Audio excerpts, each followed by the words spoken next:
Well, hey, how y'all doing? It's Sharonda, and welcome to Random Reads and Things in Between. Also, Beyonce's side of the internet. Hey, how y'all doing? It's been a while. How y'all been? What's up? What's going on? Yeah, as always, I'm here to talk about what? A dang on book. So, in this book, y'all, it was 415 pages, and I read it. I read 415 pages. So, yeah, and finished it. And finished it. And the name of that book is Captivated by Danger by Endiya Carter. Okay, as always, I'll have an image of the book somewhere in here. But yeah, let's get into this thing. So, um, this is the second book in the series. I don't know if there's. I think the first book is has the same title. I think. Yeah, I'll double check. I'll note it in the description box. But child, let's get into this dang on story. Okay, so in this book we have Diesel Danger. The series, if it's going to be a full series, it revolves around the Danger family. Yes, that's their last name. It revolves around the Danger family and, the siblings finding love. Okay. But this family is dysfunctional as hell. Okay. I did not read the first book in the series. I may go back and read the first book. Don't hold me to it, but yeah. But I say that because there's a brother in here. His name is Diamond, and his wife Quincy, which is the first book is theirs. So I don't know. I might have to just go back and read it because I really did enjoy them on page. But anyway, in this story, this is Diesel's story. Okay, this is Diesel. He is the youngest, but he also has a twin, which we did not get much on page. As much as we got Diamond and Quincy, I was like, where the twin at? If he got somebody that looked just like that, okay? But anyway, so in this book, Diesel is a dominant. So this story is building in a dominant, submissive type of relationship. Not type of, but dominant submissive relationship. But in this book, child, when we first go in, Diesel is getting rid of his old sub child. He bored. He tired of her. Okay, that's it. I said 6 weeks, goddamn it, and that's it. It's over. Okay. But old girl is giving him a hard time. She ain't want to go. He was fucking and sucking on her, right? And she was fucking and sucking on him and stuff like that. So it was just like, girl. She was like, why you won't be? I don't want to leave, And he was like, no, that's it. But, he's very generous because he's a rich bitch, okay? He's he's very generous with his submissive once the contract or he had a plan or something that he would come up with this basically a contract with his submissive, their time frame and if what gifts they wanted after the relationship was over. One thing I say about you black authors, y'all be writing some men's, okay? Because these real ones ain't never. But anyway, okay, so, but this, we go into that. So, that relationship is over. Then we have Diesel, who is going down to, was called Citrus Grove. I think it was in Florida. I don't know. But anyway, the name of the town, which is a small town, little country town, was called Citrus Grove. He was, to just clear his head and get away from stuff. And also to go see his brother, Diamond, and his wife, Quincy, who lived down there. And when he gets to Citrus Grove, he meets Grayson McCree, who is having a hard time at life. Child, life is not lifing for Grayson McCree. She is freshly out of a really terrible divorce. And she is just not good. Okay. And her family, they was fucked up, y'all. Her family was fucked up. I mean, ain't no nice way to say about it. They were fucked up. So basically with Grayson, she is coming out of a marriage, a really bad marriage, and she also had lost a child. But what was so fucking egregious outside of that, I mean, losing a child is just terrible. And when you don't have family to support you, it's even worse. So Grayson is not having a very good time at life right now. And her trifling ass ex-husband is marrying her cousin. Yeah, you heard me right. Marrying her cousin, because when after the loss of her baby, the cousin was supposed to move in and help her out. And yeah, oh, well, she helped out. She helped out to her husband's dick, okay? And which was just like, and when I say her family was terrible, because in this book is really heavy on gaslighting, parent, child, gaslighting. Grayson's mother and grandmother were terrible people, and the grandmother was the worst offender in this book. She was a terrible fucking person, and there I said it. It's no nice way to say it about that lady. She was a terrible fucking person. And you know, they would gaslight in this story. You see them gaslighting Grayson through certain things. The main was for me was when they gaslit her into going to the fucking the pre-wedding dinner for these terrible fucked up ass people that claim to have loved her. Yeah, the cousin and the ex-husband were getting married, and Grayson went, and child bitch out. Let me tell you how Will walked up in there. Everybody would got sprayed. Everybody sprayed. You're going to have to duck, because when you're mad and you emotional, shit just happens. You know, that's what I would have told the cops. You know, I was just mad. I was emotional. You know, they love to claim we emotional. So, bitch, I would have been an emotional hoe. Everybody be dead. Sorry. Not sorry. Not sorry. Okay. The cousin, the ex-husband, and the grandmother probably would have got shot first. But yes, it was bad in this book. The gaslighting was ridiculously bad in this book.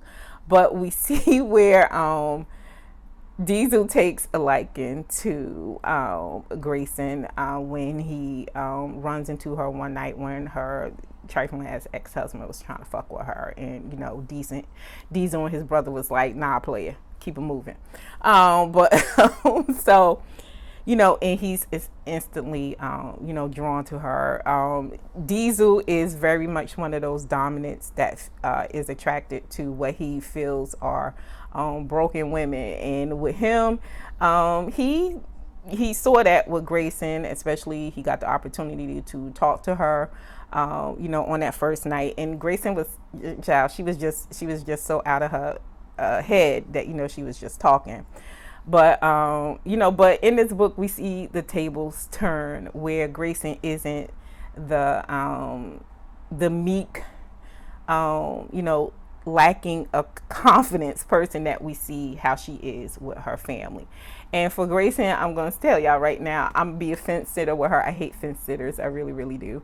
But I'm going to have to be a fence sitter with her, because I just feel like, so we see her do this total about face whenever she was with Diesel, right? You know, Diesel would say things to her, and, you know, she had a very smart mouth.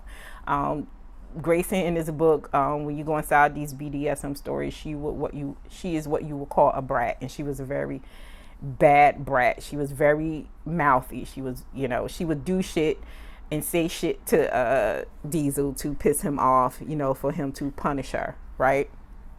But I do feel like even though she worked on my nerves in that aspect, as far as her, like, you know, being very mouthy at him, and I just wanted her the same energy that she always seemed to have towards Diesel. I wanted her to have towards her family, especially her mother and her grandmother, in that cousin.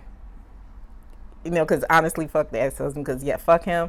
But I wanted her to have that same energy, that same mouthiness that she had when she was always dealing with Diesel. I wanted her to have that same energy towards them people that hurt her really, really bad. But you know, that's why I say I'm a fence sitter. But and I say that because I do feel like Diesel allowed that space for her to air out her frustrations. You know, he allowed her his space, so that, you know, because she couldn't do that with her people, you know what I mean? She did it with Diesel, and he let that. Plus, I think he liked it. You know, I think I think he liked her talking shit to him, because it not only did it get her off, but it got him off too. But I'm pleasantly surprised that I like this book. It's a 415-page book, right? And generally, I see that page count, I'm like, ooh, girl, I don't know.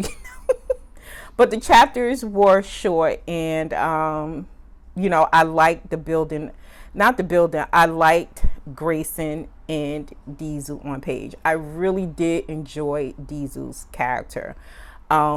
He was just a really well done character, and for him to be in this very dominant phase that he was in, I won't call it phase, to be this very dominant person that he was also a very soft, loving character, a person underneath that. You saw that reflected in his relationship with his brothers, which I really loved, the male relationships between the brothers that she had in this book. I loved his relationship with his brother's wife,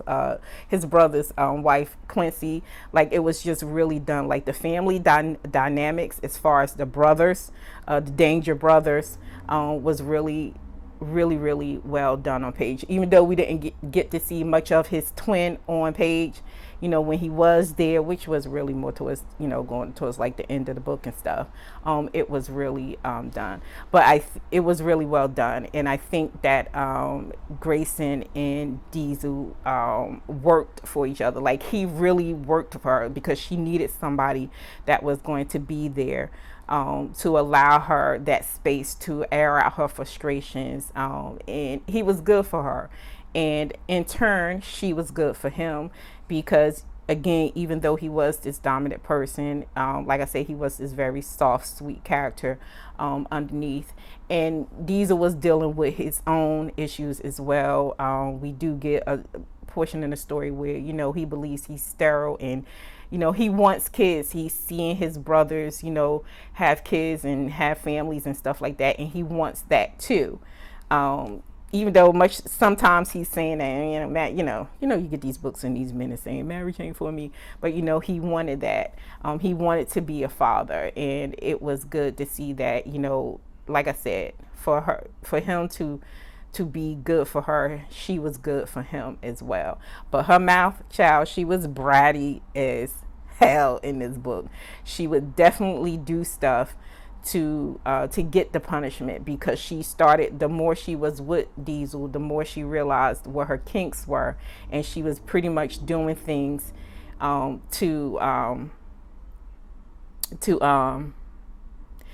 get him to punish her, so that she can get her kinks, her rocks off.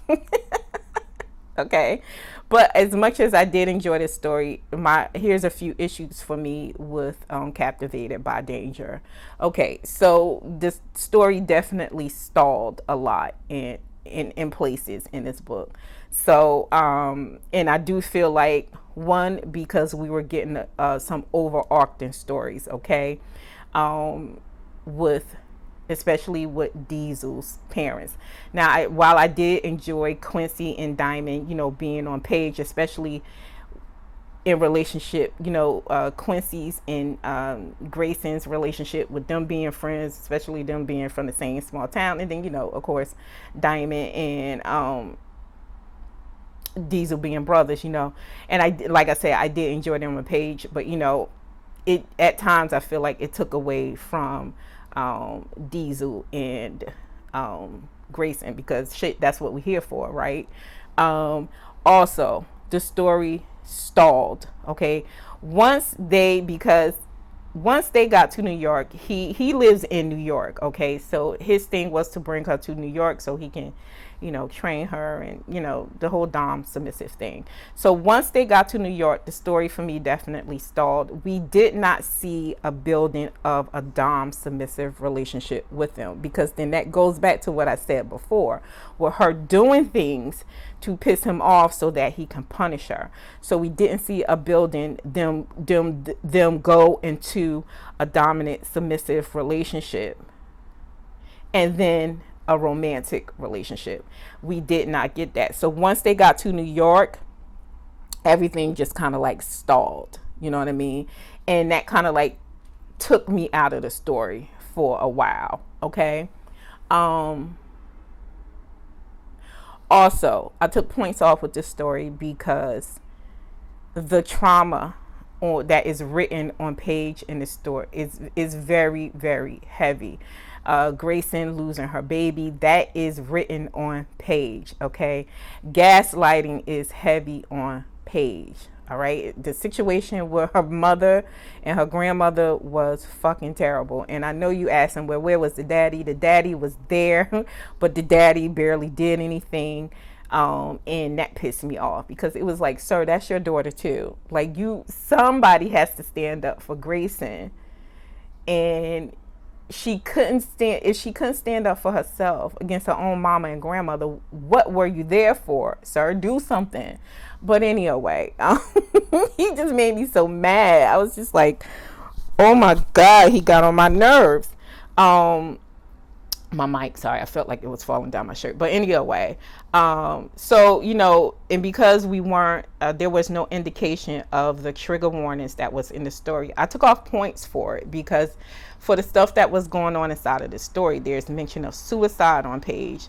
And then just the standard, warnings for BDSM, rather it's going to be light, heavy, in between, whatever. You need to indicate that when we're going inside these stories, even if a reader knows like, hey, this is BDSM. Child, new readers don't know. I've tried a couple of Endiya Carter books. I could never complete them, but I finished the story. But for the most part, that is because I did like the story. Didn't overly love it, but I liked the story. Again, the family dynamic, and I just think that Diesel and Grayson were good for one another. They just worked.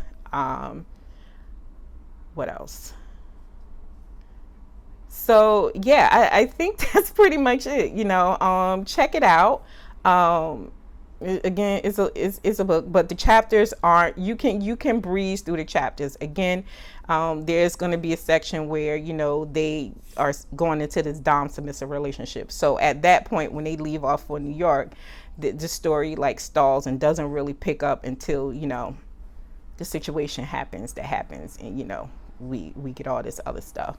But for the most part, yeah, I like the book. I'm surprised that I liked it, and not like in a like, oh my God, I can't believe, but it's been a while since I read any books with BDSM in it. And with this book, the BDSM was light on page.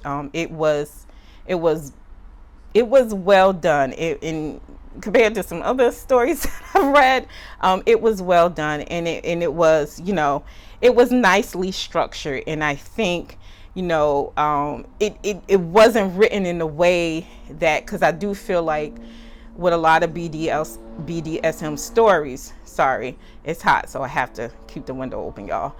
So excuse any noise you hear in the background. But I feel like most of the time with a lot of BDSM stories, especially if the sub or the dominant is having some type of trauma, the BDSM is written in a way where it's used as therapy, right, for these people. And that's and I don't like that, you know what I mean, because it can be, I don't know, because no, let me stop talking before I say too much. But or say something wrong. But with a lot of romances, the BDSM is written in a way to be used as some type of healing, and it can be that way, but it's not written that way in some of the stories. But here in Captivated by Danger, it wasn't written that way. It worked for Grayson, but and plus she was getting therapy, because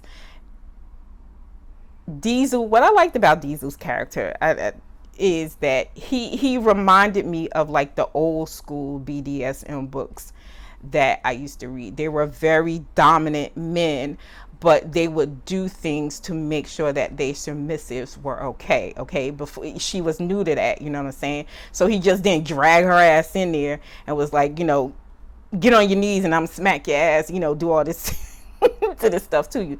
No, he took, he would do things in the story because he was training her to be his submissive. He did the contract, and he would take her out. He would slowly move her into that, even though, again, I do feel like we didn't get a movement of them going into a full-blown submissive relationship. There were things that she was writing in this story that you knew that he just wasn't dragging her into a dom sub relationship without giving her any type of training. You know what I mean? So, and that's why I think I like Diesel. Plus, he was just such a softie underneath. Like, I really did enjoy his character. Oh, and okay, so a couple other things. Okay, so remember I was saying that with the overarching story. So the parents, Diesel's parents, them people got on my nerves real bad. They were fucked up. Not as bad as Grayson's people, but oh my God. That marriage, like, whoa. I did like that. I did like that we got a conversation between Diesel and his mom about their relationship, because his parents definitely used their kids to, as some, they definitely used their children as weapons in that marriage. And whoo, child. Two, I needed a conversation. So with Grayson and her parents, we got a conversation on page with her and the father, with the father apologizing for not being there for her and stuff, for not standing up for her, being there for her at the times that he needed her. But me, I needed a conversation between Grayson and her mother. We didn't get that on page. I feel like it's the same way we got one between her and her father. We needed one with the mother. I do get that Grayson was at the point where she was just done with her, about time too, with her mother and her grandmother, in their treatment of her. But I do feel like as readers, we needed that conversation on page. Now, if she, didn't just want to, now the grandmother, now you say you don't fuck with that lady no more, then 100% behind you, girl. Yeah, but yeah. Also loved her friend Ella in this book. Stand up good girlfriend. I love that. I love getting more Black romances where we are seeing better relationships between Black women and also better relationships between Black men. And that's in reference to, Grayson having good Black women friends behind her. Her friend Ella was a down asshole. She was ready to beat everybody ass over Grayson. And so, once she got back in cahoots with Quincy was down too. And then, as far as good Black relationships, Black men relationships, we saw that between Diesel and his brothers, especially his brother Diamond, and the twin being there when, he was going through his own set of issues. But yeah, outside of that, I really did enjoy Captivated by Danger. I'm pleasantly surprised. But yeah, that is it for me. Let me get on up out of here. And until the next one, later days. Bye.